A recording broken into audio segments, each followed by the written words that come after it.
Edward Snowden is a coward, he is a traitor, and he has betrayed his country. The man who leaked details of a secret telephone and internet surveillance program in the USA has disappeared in Hong Kong. If he wants to come home tomorrow to face the music, he can do so. 2989. Taxi hotel. They should use every legal avenue we have to bring him back to the United States.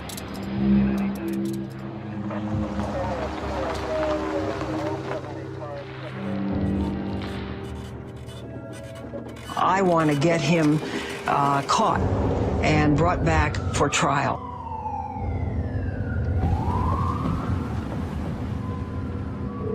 I don't know how anybody can view this person as anything other than a criminal.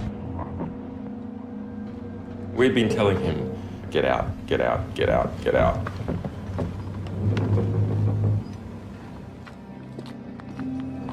You're going along with someone's life literally in your hands. Either our plan had worked and we would get on that flight, or it wouldn't.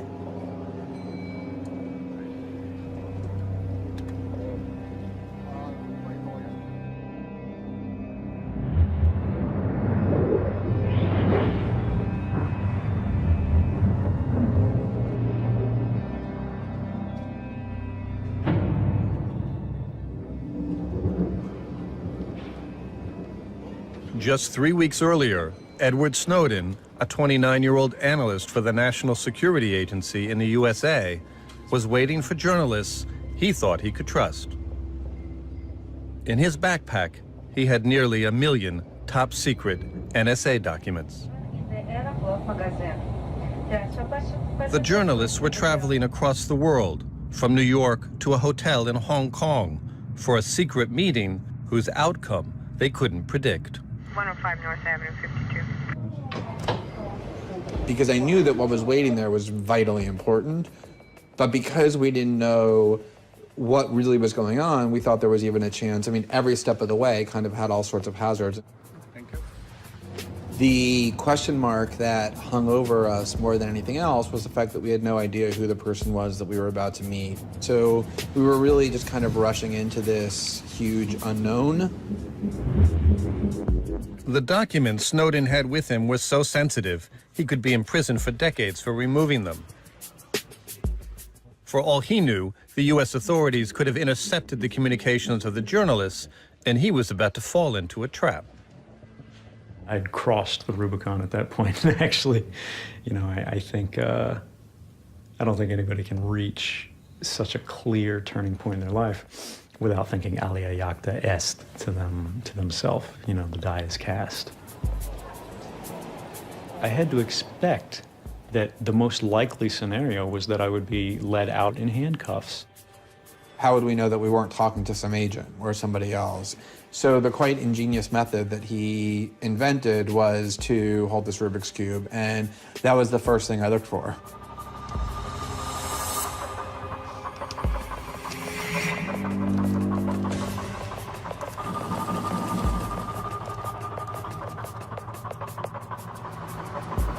After getting top-secret documents from Snowden, the two Guardian journalists published their first stories.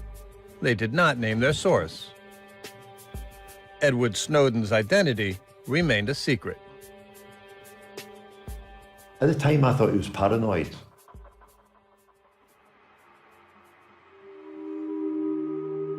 Once we were in the room, he piled pillows up against the door jamb, up high along the sides and along the bottom. So if there was somebody passing in the hallway, just eavesdropping, it would make it more difficult for them. The stories began to appear, and then there's a period of time before he then self-identifies. In that gap there, it's my understanding that NSA had a very good idea who that was, what he had done, and then it's a simple step from there to begin to use all the tools available to the U.S. government as to where he might be.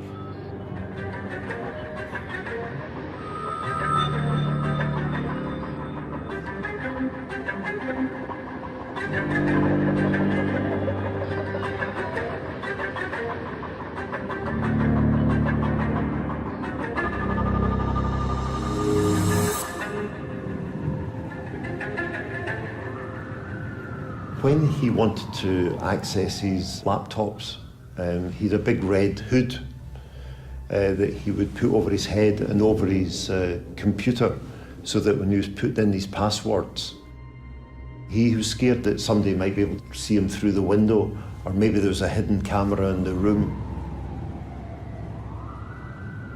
This is the greatest loss of secrets in our nation's history. And so that certainly was energizing the other parts of the U.S. government to do everything they could to get him, and especially the materials, back before there was any more harm. How far was the U.S. willing to go, based on your professional experience in the intelligence community? For me, it was a question of, could the government feel every copy of this material could be stopped at a single point? And if that point had presented itself, I don't know what they would have done. That it was even possible that they might try to kill me. He was incredibly edgy, he was nervous. I remember there was a fire alarm went off, and he wondered, was this a tactic to get him out of his room? Always hovering above everything over everything we were doing was the possibility that at any given moment there could be a knock on the door that would put an end to our interaction.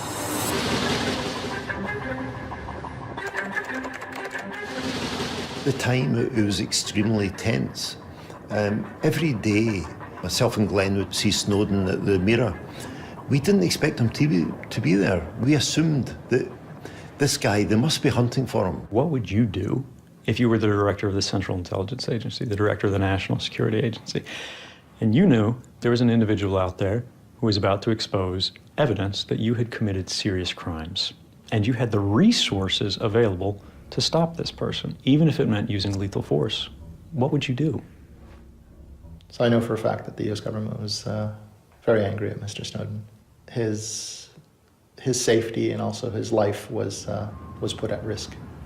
But you know that? I do know.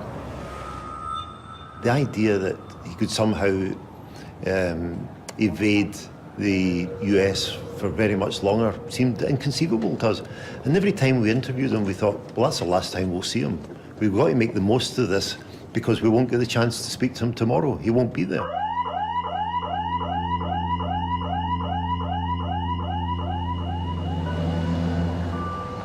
For many years, Edward Snowden worked at NSA headquarters near Washington, D.C., just miles from where he grew up. I saw him in the shadow of the National Security Agency. Literally, it was in the area of Fort Meade. He was there. I picked him up and we went out to dinner.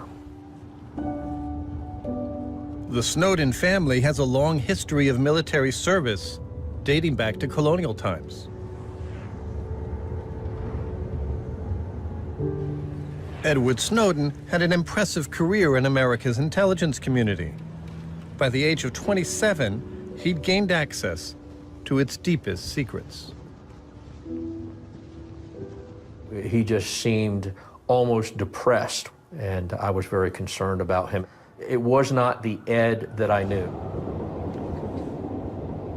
What Snowden couldn't tell his father during that dinner was that he'd discovered NSA documents that disturbed him. One of the key things that actually motivated me was the growing realization that we, in the United States government, were increasingly making decisions that departed from the rule of law. I assumed that maybe there was something going on between him and his long-term partner, Lindsay Mills, which really concerned me because I knew that he loved her very much.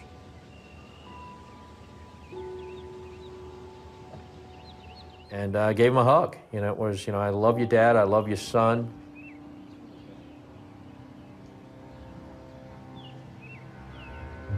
What Snowden disclosed wasn't information.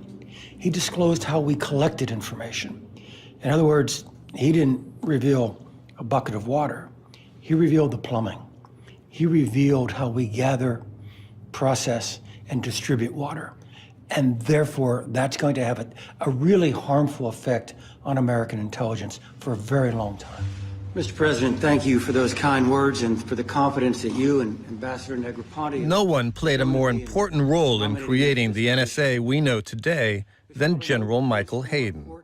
He was given the job by George W. Bush with a mandate to stop at nothing to stop terrorism. When I returned from Korea in 1999 to take the position at NSA. Michael Hayden, former director of the NSA and CIA, ran a program called Stellar Wind, where the communications of anyone in America could be collected en masse under the pretext of preventing terrorism. If you're asking me to delve into my deepest emotions, it was the arrogance of an individual who looked upon the activity of the National Security Agency and believed that his legal and ethical judgment trumped the judgment of his co-workers, his leadership, the American president, the American Congress, and the American court system. I thought to myself, what kind of man is this? How can someone justify the violation of the rights of an entire nation without even a law to lean on? How do we come back from a situation in which the most senior officials in a democracy are acting against the interests of the public in secret? Snowden would have to have believed his judgment trumped all of those in order to create the kind of moral righteousness that he claims. That's pretty arrogant.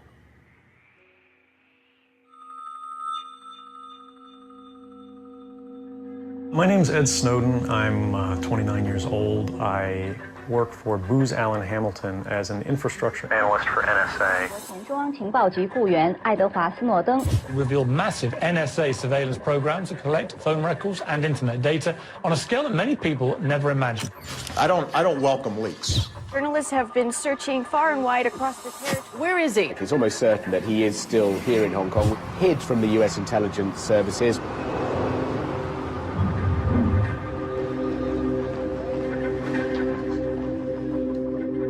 This is the most serious hemorrhaging of legitimate American secrets in the history of my country. We've never seen anything like this before. For us in Hong Kong, it was about 3 or 4 in the morning. So we had a couple hours sleep, and then we woke up, and there was pandemonium. Where in the world is Edward Snowden? So my boss called me. She said, something urgent happened, Lavinia. Come to the office immediately. As soon as Edward Snowden revealed himself as the whistleblower, he set off a catch-me-if-you-can hunt by the US government and a where-is-he-now guessing game for the media. The whole world now had a name and face to attach to the revelations, but so did the FBI.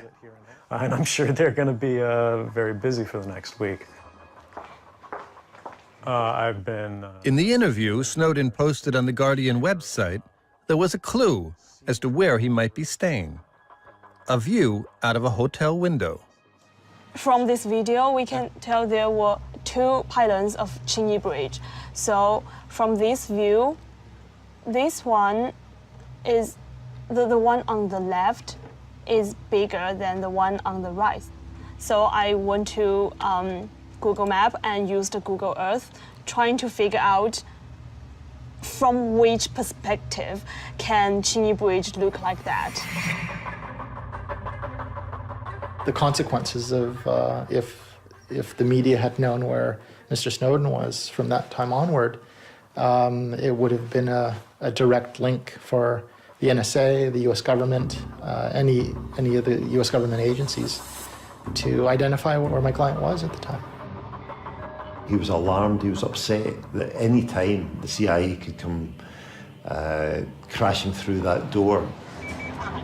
Everyone was chasing after this story. Everyone was so desperate. Everyone was desperately hoping to find Snowden. I want to get him caught and brought back for trial. I think the chase is on. To leak that amount of material, that sensitive, and then stand up in front of the whole world and say, this is who I am and here's what I did, is a virtual guarantee that you're going to end up in a cage for the next several decades, if not longer. You can't come forward against the world's most powerful intelligence agencies and be completely free from risk, because they're such powerful adversaries. This was the biggest media story on the planet at the time. There's the likelihood that media would arrive there. He needs to leave the hotel immediately and just to leave everything behind. When I went to Hong Kong, I didn't intend to get out of this safely. You know, this wasn't about me. I didn't care what happened to me. My part of the job was finished. The journalists were probably going to be there in a matter of minutes. And they just occupied the lobby, and they were hunting, saying, where was Snowden, where was Snowden? A bit like a bright siren, you know, declaring to everybody, oh, here's the man of interest.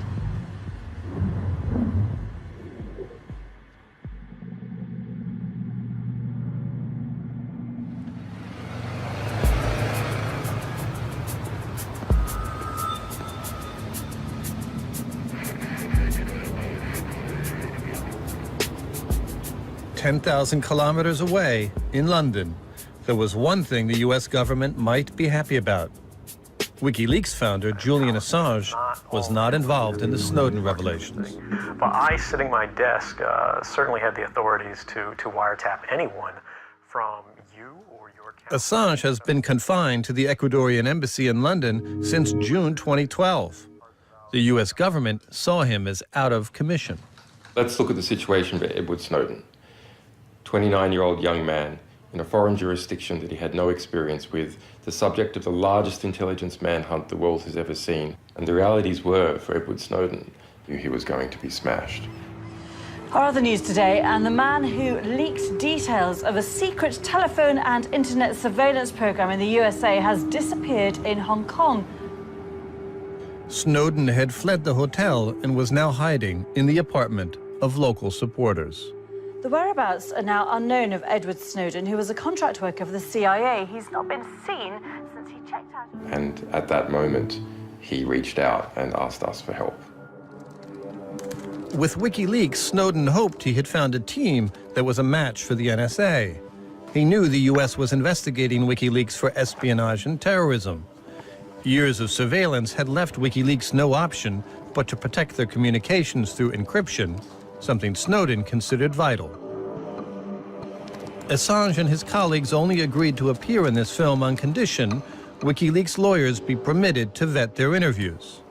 Sarah Harrison, a journalist at WikiLeaks, was busy running an election campaign in Australia when she got a call from London. I spoke to people from work, and they said, "Have you seen this thing about Snowden?" And I was like, "What's wrong with the mountain in Wales?" And then they're like, look online. So I looked, and yeah, he'd gone public at that stage. A video had gone out on The Guardian. At that moment, when I first heard his name, I didn't for a moment imagine I would be spending 4 months with him. Although to the outside world it looked like a hurricane with statements from the White House and stories appearing in the newspaper and a lot of interest about what he was doing in Hong Kong, I knew that actually this was the calm moment, and that the real storm was just about to come, and he would be sucked into this vortex within 2 weeks of imprisonment, arrest. I'd seen Chelsea Manning go through a similar experience. After 3 years of solitary confinement without trial, the US military's most famous whistleblower, Private First Class Bradley Manning, finally... Until Snowden, Chelsea Manning's leak of American government documents had been the biggest loss of secrets in American history. WikiLeaks had published the documents, but had to stand by and watch as Manning was caught and held in conditions characterized by the UN as cruel, inhuman, and degrading. The US tried very hard to make Chelsea Manning a general deterrent in its incredibly abusive treatment of him, psychological torture, and simply for communicating to the media.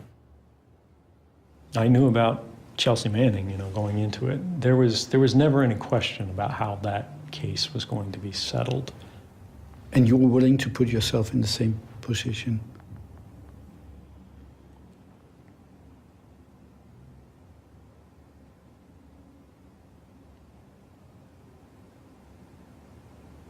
That's tough to vocalize. 11825, code 6, 105 North Avenue, 52. 3 days after Snowden went underground, Sarah Harrison landed in Hong Kong. She took charge of what was to become Operation Asylum. Mentioned that there was a person by the name of Edward Snowden who had checked in and out, but it's still not clear whether. What was particularly extraordinary, I think, was while all of these news organizations around the world, all of these publishers were trying to get a piece of the story, there was only one publisher that actually said, we want to help the source. We want to make sure he's okay. We want to make sure that no matter what happens, you know, he has somebody on his side, and that was WikiLeaks. If there was one thing I could change, it would have been whether we could have done more for Snowden. I did have a discussion with the editor, Alan Rusbridger, and the US editor, Jeanine Gibson, about what we could do for Snowden, whether we should be paying his hotel bills and whether we should be getting him legal advice. I wish we'd thought it through, and maybe if we had more time, we could have come up with something. You know, it was the US government versus WikiLeaks, and not just in the grand jury court, but right there on the ground in Hong Kong. Protect Snowden! Snowden blew the whistle on American efforts to spy on innocent citizens. Today, we all blow the whistle. Protect Snowden! Protect Snowden! This of the privacy of internet! The US government has filed criminal charges against Edward Snowden.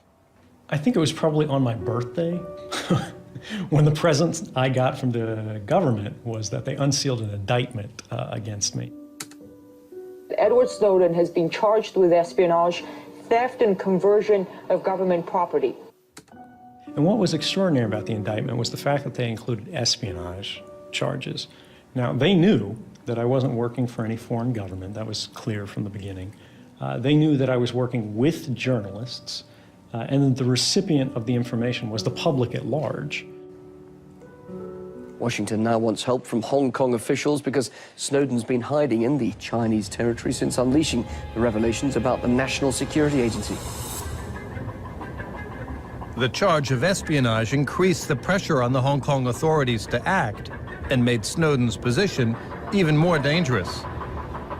It meant that if Snowden was caught, he could face the death penalty back home in the US. Snowden took the risk of leaving his hideout and met his lawyer, who warned him. Sooner or later, Hong Kong would hand him over to the US, where he could expect the same treatment as Private Manning. In terms of Private Manning's situation, clearly he had been subjected to cruel and inhuman, degrading treatment or punishment.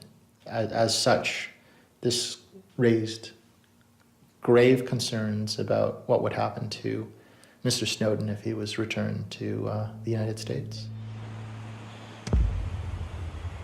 Snowden could not be sure if the Hong Kong authorities would do as the US was demanding and arrest him right away. Hong Kong citizens were on the streets calling him a hero, but the Hong Kong authorities were in an unpredictable situation. Snowden knew there was always the possibility the central government in Beijing would intervene and sacrifice him in a deal with the US. The things that were told to us was that the feeling within the government was that they just wanted it, the Hong Kong government was that they just wanted it gone. He was a hot potato, they just didn't want to have to deal with it. They were either going to upset the people of Hong Kong or they were going to upset Beijing, and it was just too problematic. The Hong Kong government decided to play for time. Rather than arrest Snowden, they decided to wait for the proper paperwork to arrive. But Snowden was still in danger. With the nature of the disclosures he made, there was a real and immediate risk that he could be arrested in Hong Kong.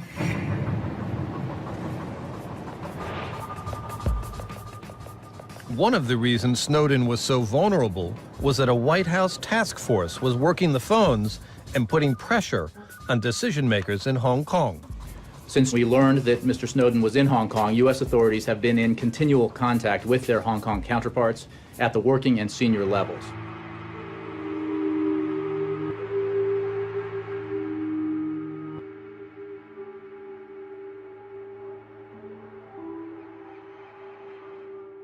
The U.S. was certain if the Hong Kong government decided to arrest Snowden, they would not have problems locating him.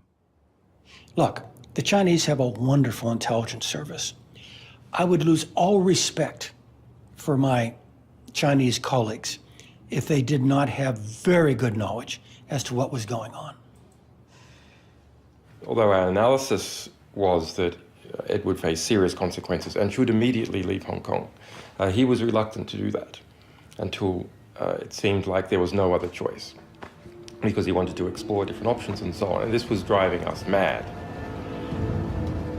WikiLeaks had been working out various options of where he would be safe, where he could go, different people's opinions around the world. But I mean, it was his decision, it's his life.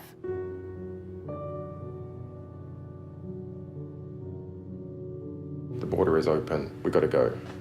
Now's a chance, the border is open, could close, at any time.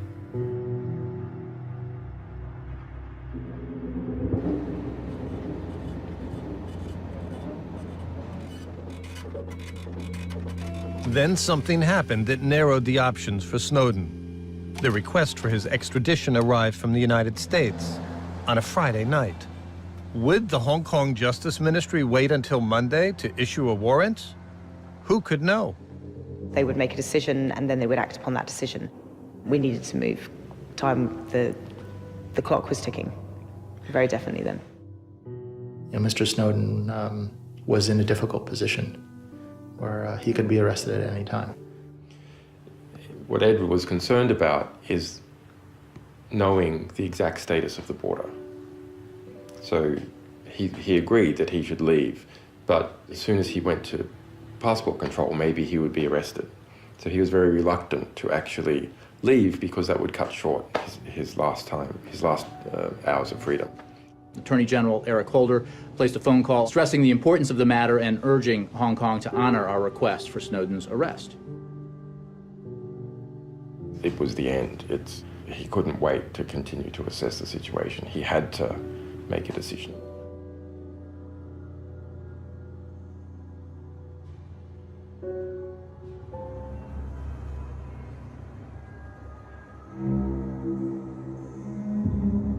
That was the moment where it all came together or it didn't. Either our plan worked, our negotiations had worked, and we would get on that flight, or it wouldn't. We, over the weekend, the United States has been in touch via diplomatic and law enforcement channels with a number of countries which Mr. Snowden might transit or that could serve as final destinations. This was the largest intelligence manhunt the world has ever seen, so the US was throwing everything, all its resources at this thing. So we needed some way of splitting those resources, because we didn't want them all focused on his flight out.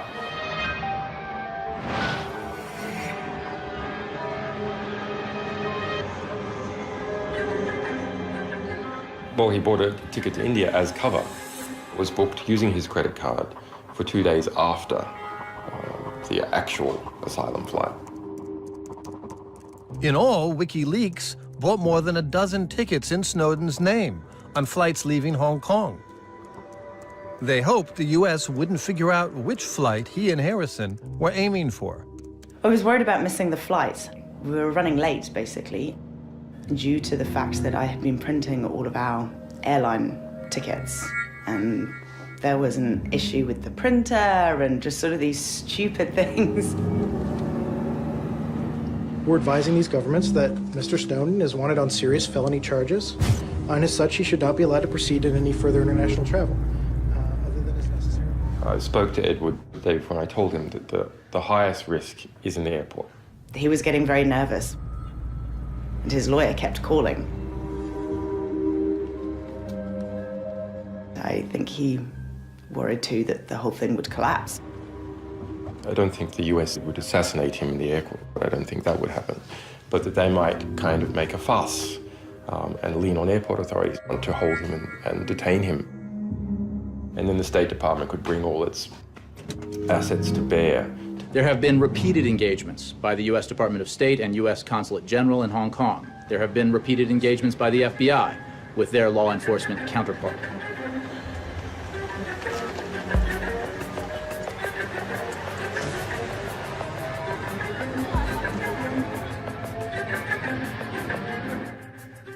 you could also be racing to getting captured, right? I mean, you also... Yeah, running towards them. Yeah. Yeah, I mean, I'm quite sure that that airport was being watched, so... Ultimately, as I walked up to the checkpoint counter, the only thing I was thinking is that I should remember to smile.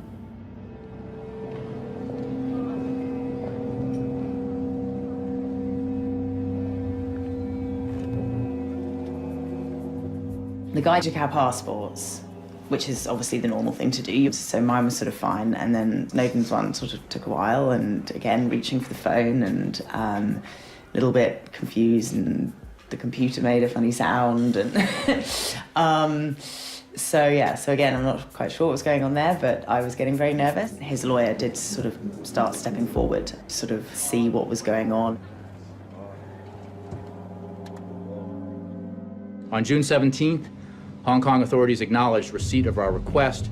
Despite repeated inquiries, Hong Kong authorities did not respond with any requests for additional documents or information, stating only that the matter was under review and refusing to elaborate. What was under review was that there was a mistake in the American paperwork. In the rush to prevent him from leaving Hong Kong, the State Department got Edward Snowden's middle name wrong. It is not Edward James Snowden, it is Edward Joseph Snowden. Our people are meticulous in processing legal documents. They had to double-check the spelling, make sure that they are catching the right person, sought by the U.S. authorities. I don't think our authorities deliberately held up the arrest, but we need to take maybe a few days. But a few days was not good enough for the U.S., you know. And apparently Snowden made use of the few days available to work out his escape. As it happened, we were rushing our paperwork forward as Snowden's trying to leave Hong Kong to fly on to Russia. We made it easier for the Chinese and the people in Hong Kong to make the decision they made because of the delay. Because, you know, we've now done everything. You know, you've checked in, you've got through security, you've done the bag check, the passport check, you know, you've boarded onto the plane, and then I was like, you're still not okay. I knew the schedule of the flight was meant to leave, and I was just watching the Hong Kong airport register to see, has the flight left, has the flight left, has the flight left? And it was late. It was 20 minutes late, so I was quite concerned. Well, then the other thing that made me very nervous was when we were waiting to take off. We came from the gate, and then we go up a bit, and then we just stop, and we're just waiting, and we're waiting, and we're waiting.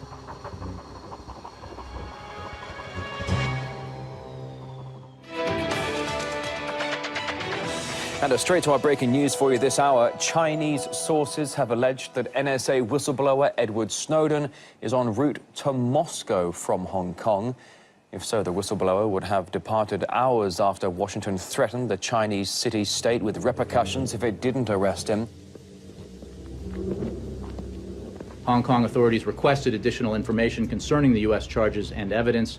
The U.S. had been in communication with Hong Kong, and we were in the process of responding when we learned that Hong Kong had allowed the fugitive to leave. What is clear is that at the time he left, the State Department did not cancel his passport. Maybe he should have canceled, they should have canceled his passports. They canceled his passport after his departure. So when he left Hong Kong, he was holding a valid U.S. passport. It is very clear to me that the Hong Kong authorities knew the United States wanted to extradite Snowden from Hong Kong to the United States when Snowden is trying to leave the country. And on some made-up pretext, misspelling of his middle name or something in the documents that we gave to the Hong Kong police, they allowed him to leave and to fly on to Russia. Is the administration embarrassed now that you can't track him down, that he's this cat and mouse game that's going on for all the world to see? I think I've been very clear about the actions we've taken. We have known where he is and believe we know where he is now, and there are ongoing conversations about that.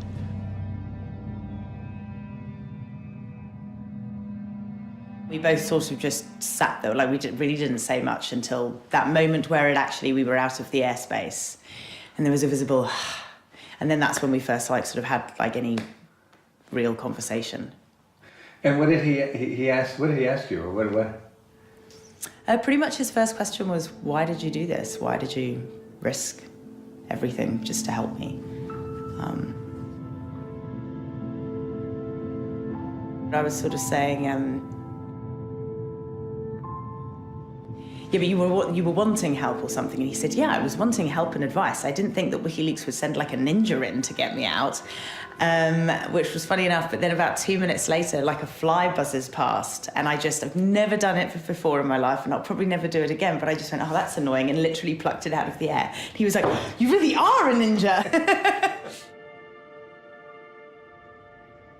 Sarah's probably the most incredibly brave woman I know. She's somebody who is there through the hardest times,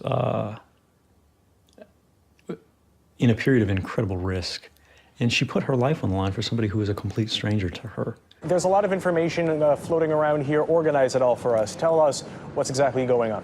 We're led to believe that Edward Snowden has safely left Hong Kong and is currently in the sky somewhere over the Russian city of Omsk in an A330. He's due to arrive here, we are led to believe, at Sheremetyevo Airport later on Sunday. That's all rumour and hearsay at the moment, but it's thought that his final destination will not be Moscow. At that moment, there was a race for the interpretation of what had happened. So had he left as a fugitive, busted through the Hong Kong airport, or whatever, so you had a fugitive on an aeroplane, that was one possible spin that we would see from the media machine. And it was very important to counter that spin, because his whole flight path would have been closed down, because countries and airlines would go, oh, we can't accept this fugitive on our flight. So we put out, as soon as he was in safe airspace, that no, he had left Hong Kong, that he had left Hong Kong legally, that he was accompanied by legal advisors, so this flight path wouldn't be closed down.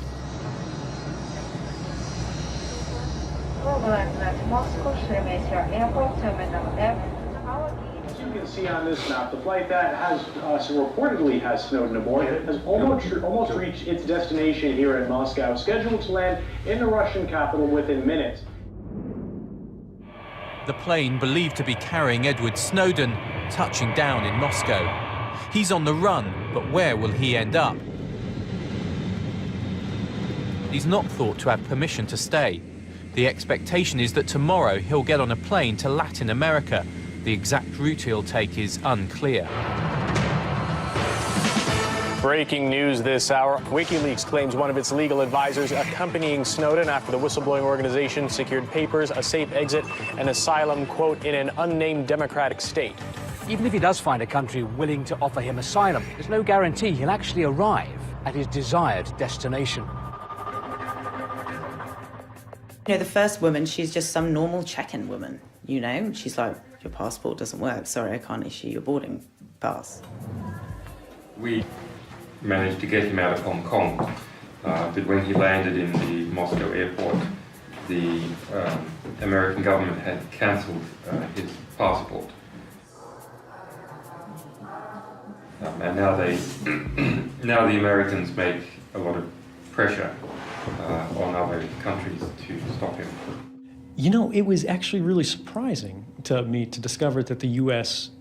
canceled my passport. They tried to freeze me in place when I was in jurisdictions which wouldn't be considered particularly friendly to the United States government. That always puzzled me. Canceling Snowden's passport was the first step in an FBI Plan B. Now, they would just need to pick him up. In a small airfield in Manassas, Virginia, far from prying eyes, a former CIA rendition plane prepared for takeoff. Its mission, to transport a fugitive back to the United States.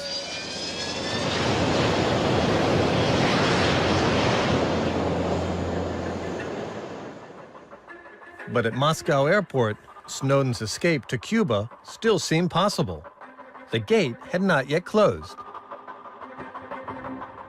Julian Assange had asked a diplomat from the Ecuadorian embassy in London to accompany Snowden on the flight and protect him en route to secure asylum. The diplomat just needed to find Snowden at the gate and explained that he now enjoyed diplomatic protection from Ecuador. The Ecuadorian ambassador visited the Sheremetyevo airport on Sunday and spent... But at Terminal F, the presence of hundreds of media people had created pandemonium. The diplomat couldn't find Snowden. Julian Assange began to play switchboard.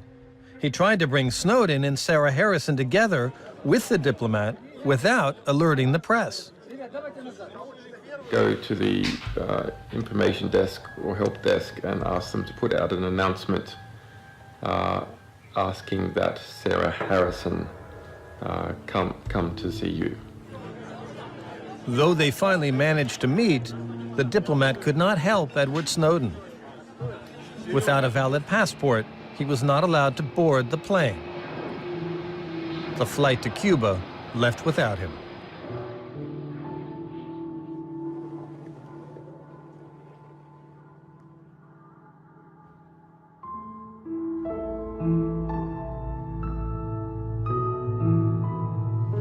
Is that a positive sign as far as the U.S. government's concerned, that Mr. Snowden did not get on, has not gotten on any airplane?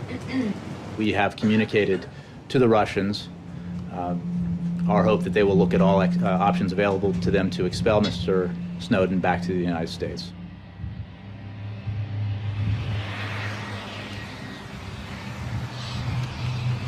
Just a few hours after Edward Snowden landed in Moscow, the U.S. prisoner transportation plane landed in Copenhagen, waiting on standby. Was its mission to transport Edward Snowden back to America? Almost as soon as he arrived in Moscow, the FBI contacted me. I chose to speak to them for 4 hours. As a matter of fact, one of the agents was starting to doze. I shared everything I possibly could. I wanted to help. Back in Terminal F, the Russian authorities offered Snowden a secret deal.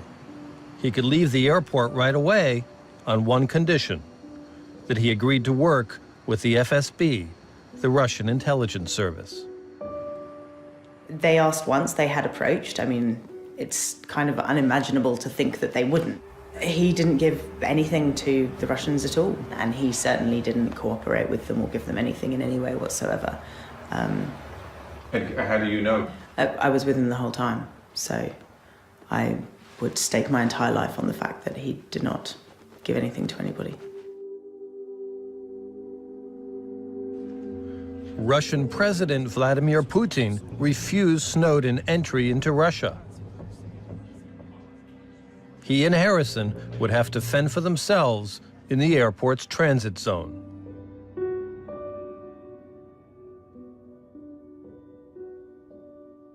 And then we were in this room for a month, which didn't have a window or a shower.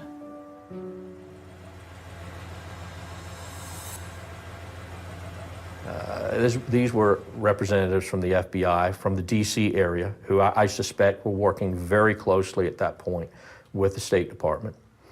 And they just wanted to talk, and they said, would you be interested in, would you consider traveling to Moscow, flying to Moscow to meet with your son? And I said, absolutely.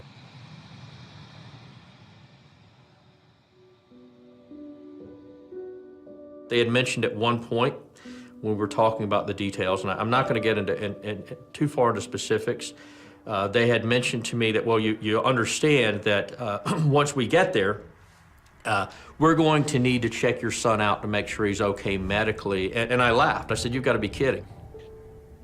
It concerns me to hear the things that I've heard about the activities of the FBI at that time, whether it was their plan to get my father onto an airplane at the Moscow airport and then use him to sort of lure me onto the plane in this wacky strategy, and then sort of slam shut the door of the airplane and, fly back to DC.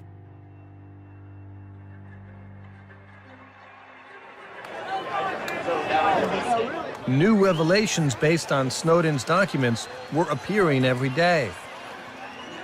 Throughout Western Europe, there was popular support for Edward Snowden, and the drama of his flight was on the nightly news. I guess if you know the answer to this one, you will be the subject of... For many in Europe, Snowden deserved protection, not a prison cell. Hopeful that he could harness public opinion and get out of Russia, Snowden filed asylum applications to Western European democracies, 21 of them.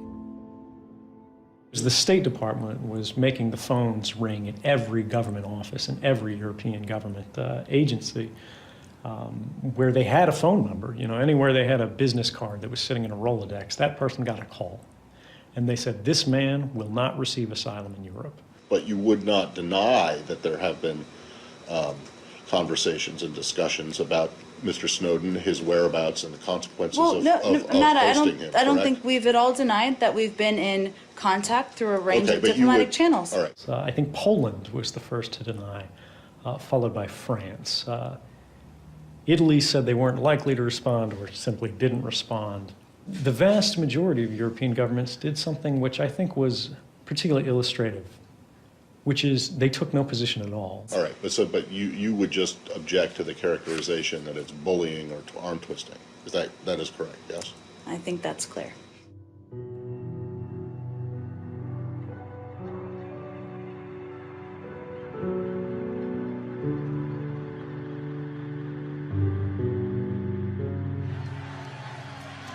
A glimmer of hope after living in limbo for weeks, Venezuela and Bolivia offered the NSA leaker asylum after European countries rejected his official request. Venezuela came out very strongly. We couldn't actually get there because all the Western countries were saying no and not offering any help. There was no possibility for safe passage or to physically get to Latin America safely. There were several plans to get him out of Moscow. We looked at private jets, we looked at presidential jets. We had a tip-off inside the US administration that they would be fairly confident about taking down a private jet. They'd be a little bit less confident in relation to commercial airliners, and they were not very confident at all in relation to a presidential jet. With Snowden still stuck in the transit zone, he watched on Russian TV as one of the few presidents of the world prepared to offer him asylum landed in Moscow. President Evo Morales of Bolivia had arrived for an international summit of gas-exporting countries. Just before leaving Moscow, Evo Morales left no doubt that his country would welcome Snowden. If Snowden asks for political asylum, will you give it to him? Yes. Why not? Given what President Morales had said, there was a strong suspicion within my government that there was at least a possibility that Morales would be happy to take Snowden with him. When President Morales left for the airport, the FBI thought Snowden might be with him. They believed Snowden was escaping on the presidential jet.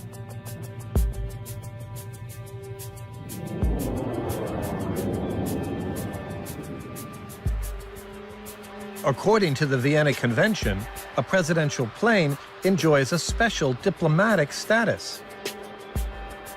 It's like a flying piece of territory from the home country. Bolivian officials said France and Portugal wouldn't let the Bolivian president's plane land and refuel on their territories because of rumors that Snowden could have been on board that plane.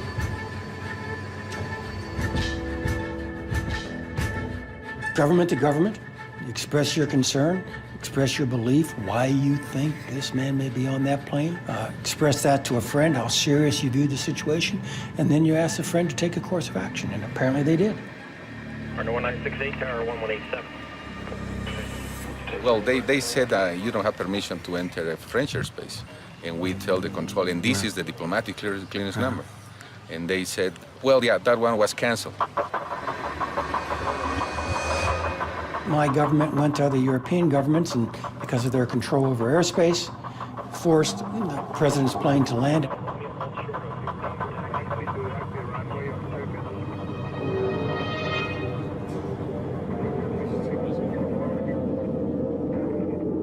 Now, again, this is absolutely unprecedented. I was in my room.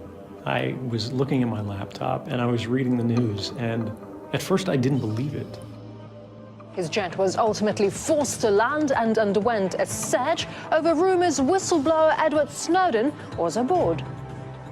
I couldn't believe that the United States government would go so far as to ground the diplomatic jet carrying a head of state to search it for somebody like me. Latin America united with their condemnation. Social media erupted with claims the U.S. was behind the move and Europe a puppet.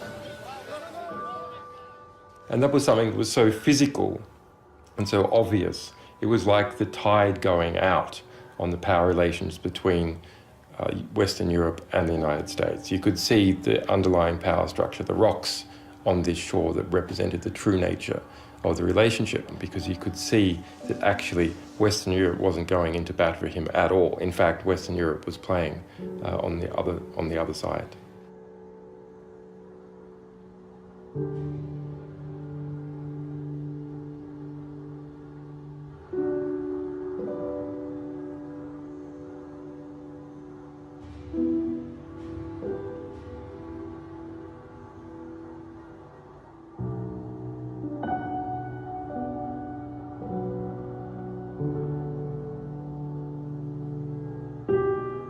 We consciously laid false trails in relation to the Morales flight. Sometimes there would be calls to ambassadors on open telephone lines, for example, including from this embassy.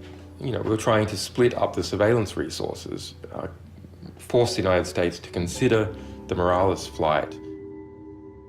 Do you think that one could imagine disinformation? That's an interesting question, and I must admit I hadn't considered it before, but it's always a possibility, sure. I didn't know that diversion would end up in such an extraordinary outcome. The whole Morales flight also kind of helped the Russian giving him asylum. And it did, and it reinforced the image of Snowden as victim. Snowden as the pursued, yeah. So, if you were sitting on the other side of the fence,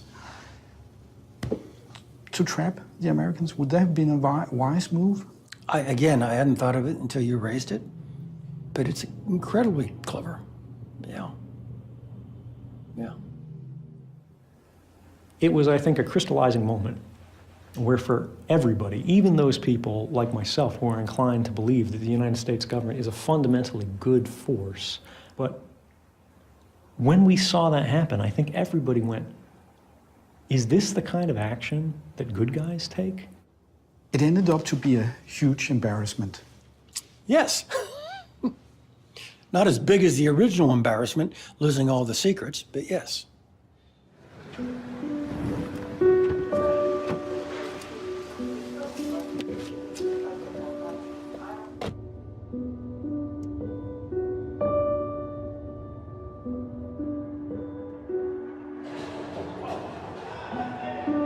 Federal Migration Service has confirmed publicly that they have issued Mr. Snowden temporary asylum for 1 year and allowed him to leave the airport. We are extremely... The light physically hurt my eyes. And I remember actually standing and staring out of the window there and being like, almost tearful to see the sky, you know? And it seemed sort of suddenly extraordinarily amazing and beautiful to see all of the sky. We are extremely disappointed that the Russian government would take this step despite our very clear and lawful requests in public and in private to have Mr. Snowden expelled to the United States to face the charges against him. Mr. Snowden is not a whistleblower. Russian and American relations, already strained, dropped to their lowest level in years. The lack of cooperation between the two great powers haunts the world until today.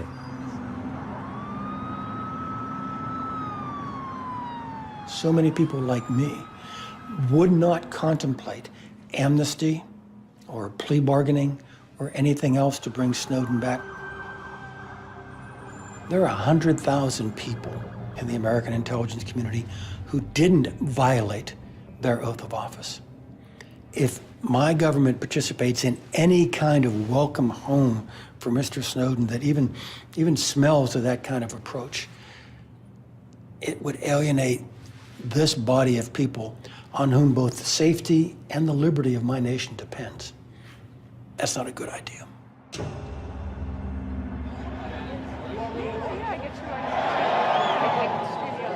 Anybody who's ever embarrassed a great power is never going to be safe. I mean, as long as people feel a sense of retaliation, as long as people feel like they have to send messages and set examples not to mess with us, dissenters are going to be at risk.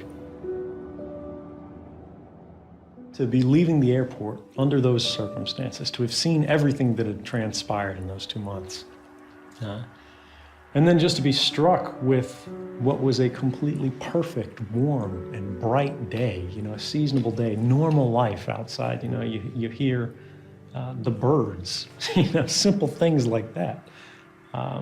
Insects, traffic. It's like stepping into a larger world.